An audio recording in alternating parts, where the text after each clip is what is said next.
Assalamualaikum warahmatullahi wabarakatuh.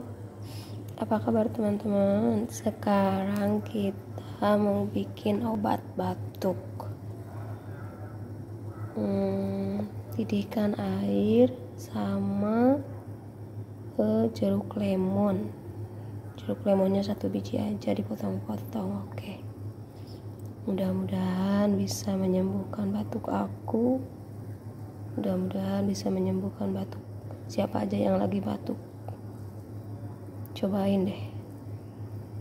Insya Allah. Oke.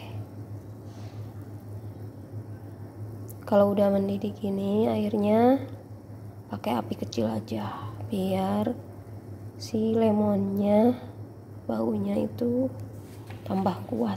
Oke, diamin aja sampai airnya tinggal nggak banyak gini, sampai surut. Nanti warnanya akan berubah. Pakai garam dikit ya.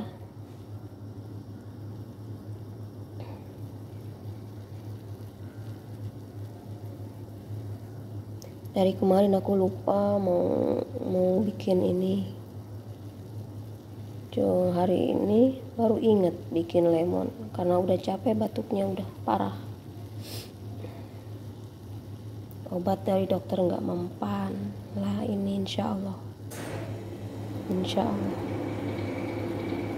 Oke, coba ya. Makasih. Wassalamualaikum warahmatullahi wabarakatuh.